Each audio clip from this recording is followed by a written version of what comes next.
Donc, nous avons pour base de données, c'est le chapitre 4, démarche de détermination de la structure d'une base de données.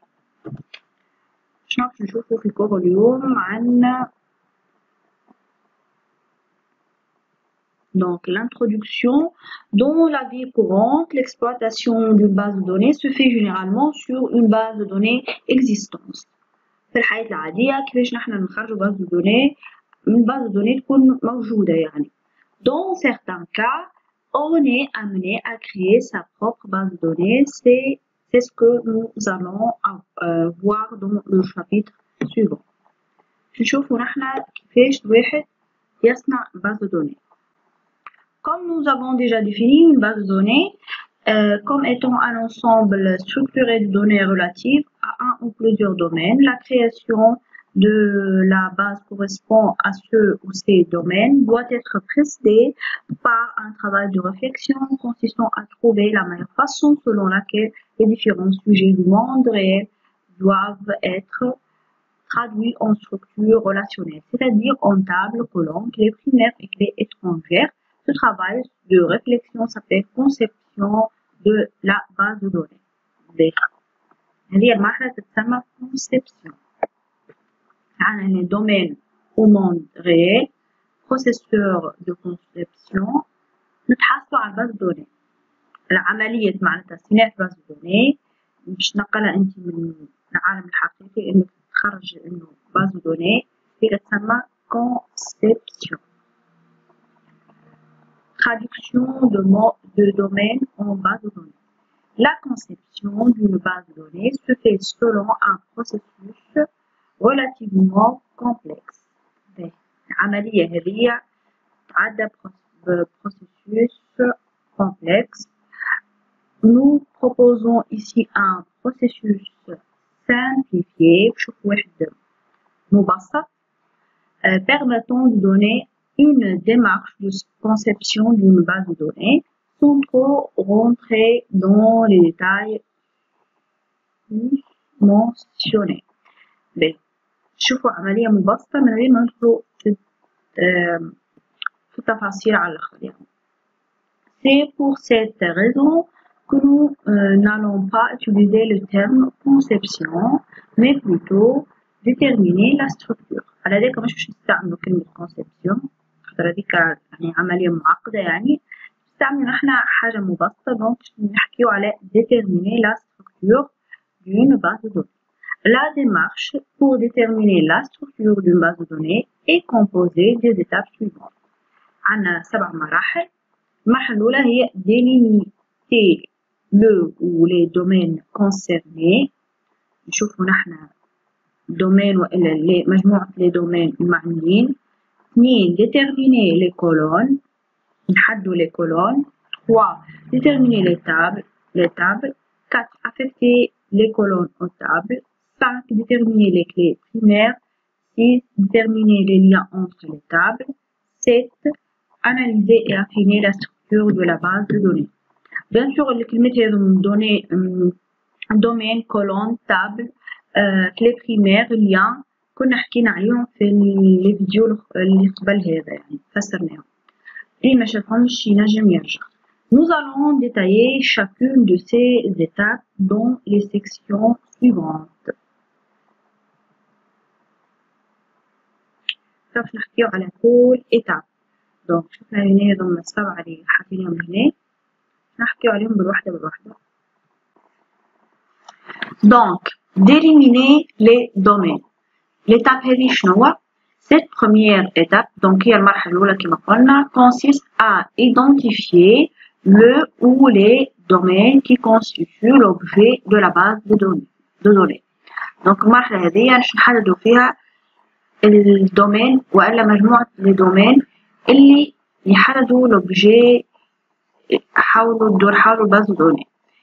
Est-ce qu'il s'agit par exemple de gérer les données d'une bibliothèque publique, d'une compagnie aérienne, d'un lycée ou d'un tournoi sportif?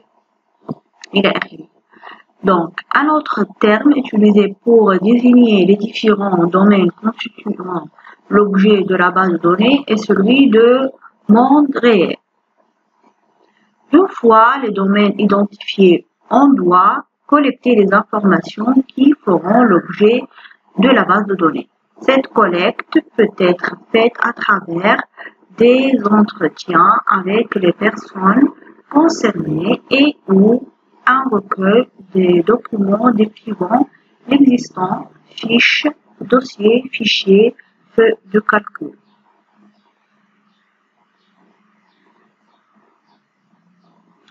بعد ما نحددوا les domaines نحاولوا تجميع المعلومات les informations اللي حددوا l'objet de la base de données. Déterminer les colonnes. Donc شنو هذه المرحلة الثانية هي il s'agit de déduire à partir de la collecte d'informations la liste des colonnes qui constitueront la base de données. نشوفوا liste de colonnes اللي كونوا base de données. Chaque colonne est un fait qui se rapporte à un sujet du monde réel. Par exemple, pour le sujet libre, on peut avoir les faits suivants: code, titre, éditeur et date d'acquisition. Une colonne sera donc associée à chacun de ces faits. À ce niveau, on doit faire abstraction de la répartition des colonnes en table. Il s'agit uniquement d'identifier les informations élémentaires. Lors de la détermination de la liste des colonnes à partir des faits, les règles suivantes doivent être respectées. Une colonne doit représenter une information sous sa forme élémentaire, c'est-à-dire pour la manipuler, on ne peut pas être obligé de la décomposer. Exemple, le nom d'un élève doit être représenté par deux colonnes. اسم التلميذ لازم يتحط فيه deux colonnes اللي هما nom et prénom.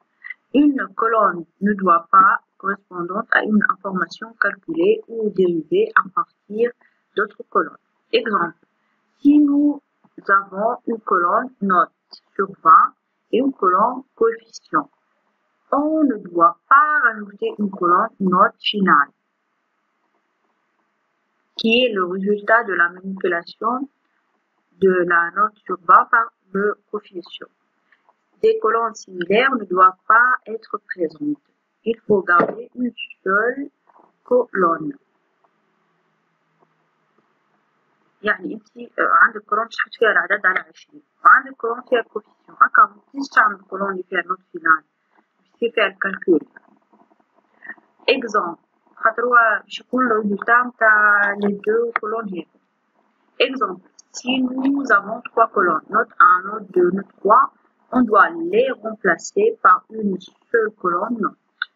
Ne pas omettre des colonnes. L'oubli d'une colonne entraîne un manque d'informations dans la base de données. Exemple, si nous omettrons la colonne coefficient pour une matière, il sera impossible de calculer la note finale. Pour élaborer la liste des colonnes, on peut utiliser un tableau ayant la structure suivante: liste de colonnes, non colonnes, description, type de données, taille obligatoire, valeur par défaut, valeur autorisée, sujet. هذه وصف للcolonnes. Les colonnes de ce tableau ont la même signification que celle du tableau de configuration 3.3, chapitre 3. La dernière colonne sujet a été rajoutée pour permettre d'indiquer quel est le sujet auquel est rattachée la colonne. Ce tableau sera rempli au fur et à mesure que l'on exploite les documents collectés lors de la première étape. On doit s'assurer que pour chaque colonne, les règles citées sont toutes vérifiées. المرحلة اللي بعد هي déterminer les tables. Il s'agit de déterminer la liste des tables qui vont constituer la base de données. Chaque table correspond à un sujet de domaine étudié. Cette étape est relativement facile car la liste des tables sera déduite à partir du tableau de colonnes.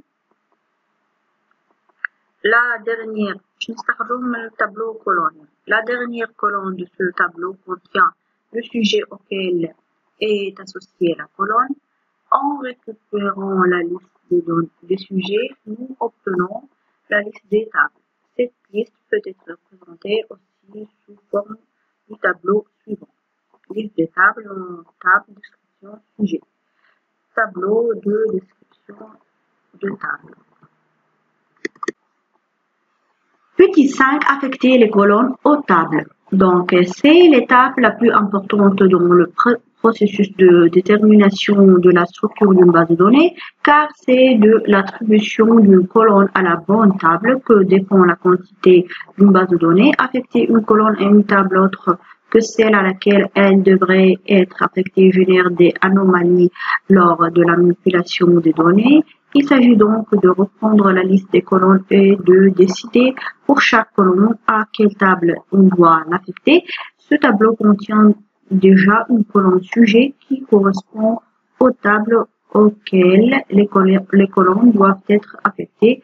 Pour s'assurer qu'une colonne est affectée à la bonne table, on doit tenir compte des règles suivantes. Point Loleni. Une colonne doit être affectée à une et une seule table. Une seule exception échappe à cette règle, c'est celle relative aux clés étrangères. Comme une clé étrangère se réfère à une colonne qui est clé primaire dans une autre table, la même colonne existera alors dans les deux tables. Si la présence d'une colonne qui n'est pas clé étrangère dans une table entraîne que plusieurs lignes de cette dernière vont contenir la même valeur pour cette colonne, c'est que cette colonne se trouve dans la mauvaise table. Il convient donc de l'affecter à une autre table dans laquelle cette anomalie ne se reproduira pas. Exemple, si nous plaçons la colonne adresse du client dans la table commande, l'adresse d'un client donné va se répéter dans toutes les lignes correspondant aux commandes de ce client. S'il a passé 100 commandes, son adresse sera répétée 100 fois. La présence d'une telle anomalie dans une base de données entraîne les inconvénients suivants. Une perte d'espace car la même information sera stockée plusieurs fois. Un risque d'incohérence entre les données engendrées par la modification de cette information dans une ligne et pas dans les autres. Par exemple, modifier l'adresse d'un client dans la ligne correspondant à sa première commande et ne pas le faire dans les autres lignes fait que le même client a plusieurs adresses alors que dans la réalité, il n'en a qu'une seule. Dégradation des temps de réponse. L'augmentation du volume de données due à la redondance fait augmenter le temps de réponse lors de la manipulation des données. L'adresse du client doit être donc affectée à la table client. Petit 6. Déterminer les clés primaires. Chaque table est maintenant décrite par un ensemble de colonnes. On doit alors déterminer parmi ces colonnes celles qui permettent d'identifier les autres colonnes de façon unique, c'est-à-dire les colonnes dont la valeur est unique. نشوفوا طريقة les clés primaires كنا حكينا عليهم قبل. les clés primaires c'est-à-dire les colonnes dont la valeur est unique dans chaque ligne. Ces colonnes constitueront alors la clé primaire de la table. Dans la plupart des cas, une clé primaire est composée d'une seule colonne, mais dans certains cas, elle peut être composée de deux ou plusieurs colonnes. On parle alors de clés composées. في أغلب الأحيان يكون عندنا كلي بريمير واحد خاطر موجود في كولون واحدة، وبعض الأحيان ينجم يكون عندنا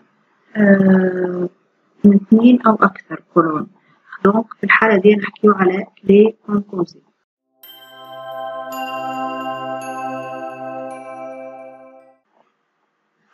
Exemple, la clé primaire de la table client est composée du code client. Dans la table détail commande, la clé primaire sera composée de la colonne num-ligne si nous supposons que le numéro de la ligne est différent pour toutes les lignes de commande. Par contre, si nous supposons que deux commandes peuvent partager un même numéro de ligne, toutes les commandes commencent par la ligne numéro 1, puis numéro 2, etc. Alors, la clé primaire sera composée des deux colonnes num-ligne et num-com qui m'a commandé.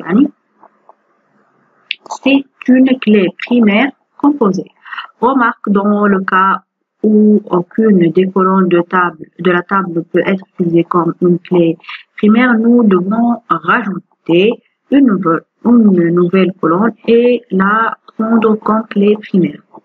يعني كي تلقى حتى كولون يونيك وينجم انت تستعملها ككلي بريمير، دونك نعملو كولون جديدة وحدها ونستعملوها على أساس clé primaire. Petit 7, déterminer les liens entre les tables. Maintenant que les tables sont complètement décrites, alors avec leurs colonnes et leurs clés primaires, il reste à établir les liens éventuels entre ces tables. Donc, on a les colonnes, on a les clés primaires, on a les liens entre les tables. Donc, la détermination des liens entre les tables peut être effectuée de deux façons.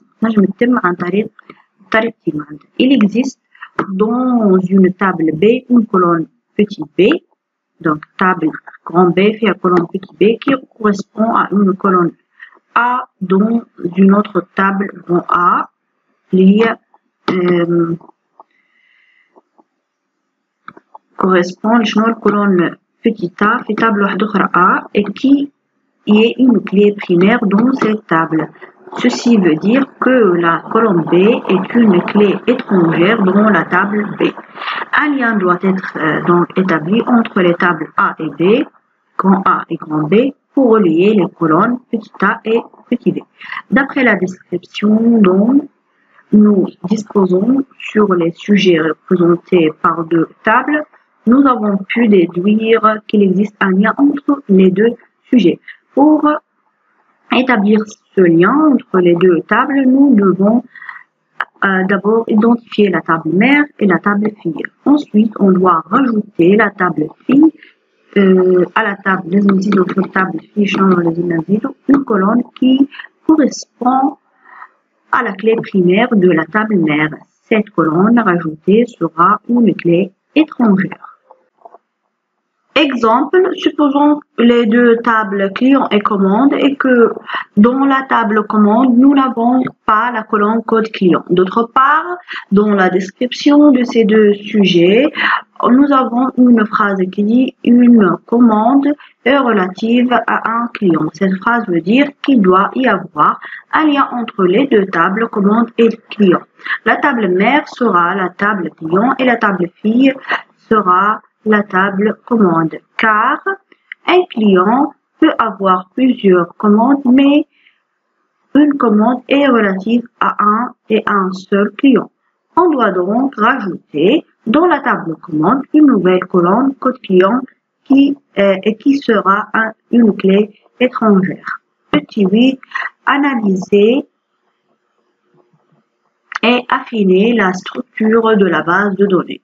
Lorsqu'on a identifié la structure de toutes les tables et établi les liens entre ces tables, il convient de faire une représentation graphique de la base de données afin de l'analyser et de détecter les anomalies éventuelles.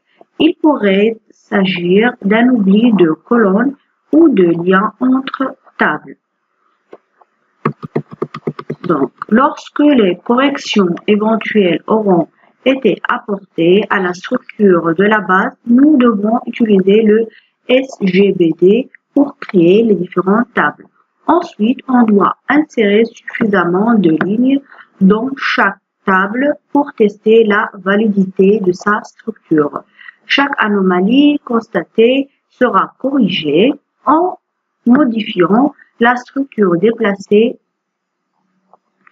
Donc, en modifiant la structure, c'est-à-dire déplacer une colonne d'une table à une autre, créer une nouvelle table, éclater une colonne en plusieurs colonnes, etc. Il s'agit en fait de s'assurer que toutes les règles vues dans les sections précédentes sont vérifiées. Certains SGBD disposent d'outils d'analyse permettant d'aider à identifier les anomalies de conception. Exemple, dans Microsoft Access, il existe un outil accessible à partir de outils analyse tab permettant d'analyser la structure des tables d'une base de données. Retenons donc pour conclusion, la création d'une base de données doit être précédée par un travail de réflexion consistant à déduire la structuration la plus efficace de la base de données en table. Pour déterminer la structure d'une base de données, on doit d'abord délimiter le monde réel que doit décrire la base de données. Ensuite, on doit identifier la liste des colonnes et la liste des tables, puis affecter les colonnes aux tables. Chaque table doit avoir sa propre clé primaire. Au bas, les liens. Donc, remarque, cette structuration doit respecter un certain nombre de règles, faute de quoi l'exploitation de la base de données conduira à des anomalies et à un comportement anormal. Donc هكا نكونوا كملنا الكور هذا. يعطيكم الصحة وما تنساوش تعملوا ابوني باش يوصلكم كل فيديو جديد.